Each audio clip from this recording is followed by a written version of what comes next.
করা, ওটার asset valuation করা, প্রত্যেকটা আমার প্রায়োরিটি এখন হচ্ছে ম্যাক্রো ইকোনমিক স্টেবিলাইজেশন। প্রথম দায়িত্ব হচ্ছে ব্যালেন্স অফ পেমেন্টকে স্টেবল করা, এক্সচেঞ্জ রেটকে স্টেবল করা, মূল্যস্ফীতিকে কমিয়ে আনা। এই তিনটা আমার দায়িত্ব, first order of priority.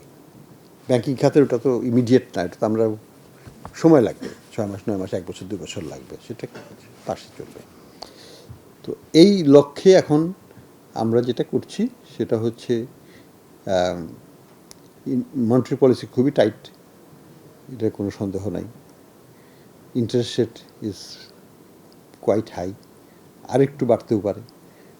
Policy rate আমরা একবার বাড়িয়েছি গত মাসে, আগামী এই সপ্তাহে আমরা আবার বাড়াবো, বৃহস্পতিবারের মধ্যে। আগামী মাসে আরেকবার বাড়াবো, তারপরে আমরা দেখব যে ইনফ্লেশন কোথায় যায়। তো আমি আশাবাদী যে ইনফ্লেশন মার্চ এপ্রিল মের মধ্যে আমাদের একটা ভালো জায়গায় চলে আসবে। কতখানি ভালো জায়গায় আসবে আমি কিছু বলতে পারবো না, সেটা ডেটা উইল আমাকে বলে দিবে। কিন্তু আমার পলিসিটা আমি টিউন করব ইনফ্লেশনারি ডেভেলপমেন্টটা কী হয় সেটার উপর ভিত্তি করে। এখানে বাজেটেরও ব্যাপারে সরকার সহায়ক ভূমিকা রাখছে, বাজেট এক্সপেন্ডিচার কাট করা হচ্ছে। লক্ষ্য হচ্ছে যে 1,37,500 কোটি টাকা যেটা ধরা হয়েছিল সেটাকে কমিয়ে 80 থেকে 85,000 কোটি টাকার মধ্যে রাখতে, বরোইং রিকোয়ারমেন্ট বাজেট মানে ব্যাংকিং খাত থেকে যে ধারের পরিমাণটা সেটা কমিয়ে ফেলা, অন্ততপক্ষে 55,000 কোটি টাকা কমিয়ে ফেলা। সেটা যদি হয়, যেটা ব্যাপারে আমি আশাবাদী, ফাইন্যান্স মিনিস্ট্রি কাজ করছে সেটা নিয়ে। এটা হলে পরে তারা এটাও আমাকে সাপোর্ট দিবে ম্যাক্রো ইকোনমিক স্টেবিলাইজেশনে।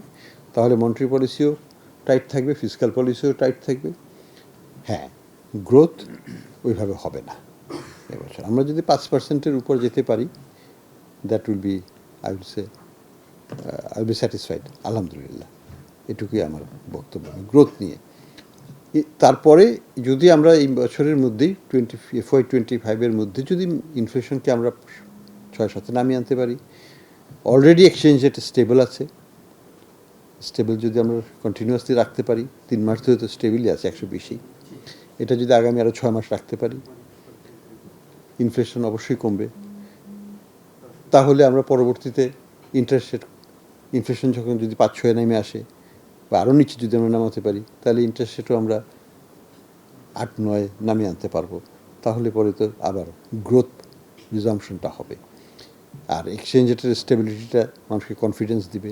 রিজার্ভে যদি আমরা কিছুটা বাড়াতে পারি আগামীতে, 1 বিলিয়ন করেও যদি বাড়ে, সেটাও একটা স্বস্তির কারণ হবে। রিজার্ভ লেভেল তো একেবারে কম নয়, 20 বিলিয়ন আছে।